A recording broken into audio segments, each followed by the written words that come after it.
آہستہ آہستہ خان صاحب کے حوالے سے کیسز ختم ہو رہے ہیں، کیا کامنٹ کریں گے؟ کیا واپسی دیکھ رہے ہیں آپ خان صاحب کی سیاست؟ خان صاحب کے خلاف جو کیسز ہیں، خود پی ٹی آئی کا بھی یہی بیانیہ ہیں اور ملک بھر کے وکلاء بھی سمجھتے ہیں کہ یہ لغو اور بے بنیاد کیسز ہیں، بہت ہی کمزور ترین نوعیت کے کیسز ہیں جو بنتے ہی نہیں تھے، اور اس کو قانون کی زبان میں abuse of the process of law کہا جاتا ہے۔ طریقہ کار جو ہیں ہمارے مخالفین کا کامیاب جا رہا ہے، وہ اس طرح کہ بے بنیاد اور لغو کیسز میں ملزم کی رہائی جو ہے وہ جلد سے جلد ہونی چاہیے، اور ان کی کارستانی یا ان کا طریقہ کار یہ ہے کہ وہ خان کی قید و بند کو جو ہے طوالت دینا چاہتے ہیں، اور اس میں یہ کامیاب جا رہے ہیں۔ اب 200 کے لگ بھگ کیسز میں اگر ہم خان کی بریتوں پہ خوشیاں منانا شروع کر دیں تو یہ تو بریتیں آتی جائیں گی اور وقت ضائع ہوتا جائے گا۔ یہ سائفر کیس ابتدا سے ہم کہہ رہے تھے کہ یہ سائفر کیس جو ہے ایک ڈکوسلا ہے، اور اسی طرح عیدت کا کیس ہے، اور اس طرح دیگر اور کیسز جن میں خان صاحب جو ہیں ٹرائل فیس کر رہے ہیں یا اپیلیں ان کی ذریعے سماعت ہے۔ میں یہ سمجھتا ہوں سن 74 میں 1974 میں مولانا عبدالستار نیازی صاحب جو ہیں وہ ان کے خلاف اس طرح بہترے کیسز بنائے گئے تھے، اور پھر وہ گئے ہائی کورٹ میں، لاہور ہائی کورٹ میں، اور ایک کیس میں چکتے تھے، دوسرے میں گرفتار ہوتے تھے، جس طرح ثنا جاوید صاحب کے ساتھ ہو رہا ہے۔ بلکہ میں آپ کو مثال دوں، شہریار افریدی صاحب کے ساتھ یہ ہو رہا تھا، شاندانہ صاحب کے ساتھ اور علی محمد خان کے ساتھ۔ تو جب شہریار افریدی کی 34 کیسز میں نے بیل کرائی اور یہ 34 دفعہ گرفتار ہوئے تو میں تک گیا۔ تو بابر ستار صاحب کے سامنے کیس ہے، اور میں نے کہا یہ رہا کب ہوگا؟ کوئی لامتناہی سلسلہ ہے، اور یہ ہم چھڑا تو نہیں پا رہے ہیں، جیل سے باہر نکلتے ہیں پھر گرفتار ہوتے ہیں۔ اتنے کیسز ہیں پاکستان بھر میں،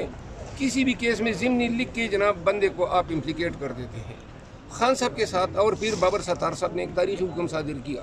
انہوں نے آئی جی اسلام آباد کو بلایا اور چیف کمشنر کو کہ آج سے آپ کی تحویل میں، عدالت کی تحویل میں تصور ہوگا۔ آج بھی شہریار جو ہیں آزاد پھر رہا ہے۔ تو میں یہ سمجھتا ہوں کہ ہمیں اس کو کہتے ہیں لا کی زبان میں آمنی بس پیٹیشن، کہ خان چونکہ مختلف صوبوں میں، اسلام آباد اور پنجاب اور شاید سندھ میں، اسی طرح بلوچستان میں جو شر وکیل ایڈوکیٹ صاحب کا کیس ہے، تو نوعیت یہ بنتی ہے کہ ہم خان صاحب کے کیسز کو 184(3) میں سپریم کورٹ میں لے جائیں، تب ہی کہیں جا کے ہم یہ امید رکھ سکتے ہیں۔ ورنہ عیدت کیس میں جون کی 25 تاریخ ہو گئی ہے، تو یہ آئے گا تب تک شاید کوئی اور جو انہوں نے نوٹس جاری کیا ہے اس کیس میں ٹرائل شروع کر دیں، پھر اس میں گرفتاری ڈال دیں گے، پھر اس میں ضمانت ہوگی، پھر 9 مئی کے تعداد کیسز ہیں، کتنے کیسز میں ہم ان کی ضمانتیں کرواتے پھریں گے۔ تو لہٰذا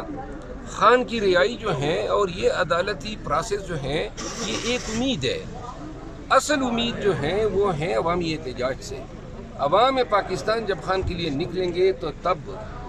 یہ ادارے، یہ ریاست، یہ نظام جو ہے خان کو رہا کرے گا۔ سر عوام کو کب یہ کہا تھا کہ وہ جیل کے اندر جو ہے قید تنہائی کاٹ رہے ہیں، جبکہ آج حکومت کی جانب سے باقاعدہ ایک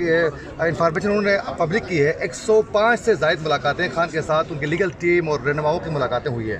جبکہ خان صاحب کہہ رہے ہیں کہ وہ قید تنہائی کاٹ رہے ہیں۔ جی، خان صاحب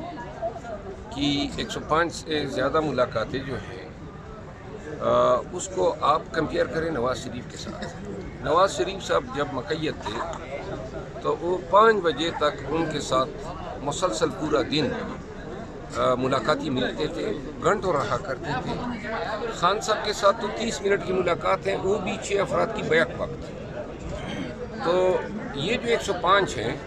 6 افراد کی ملاقات آدھے گھنٹے کی، اور پھر 105 کو آپ ان کے ان ایام پہ تقسیم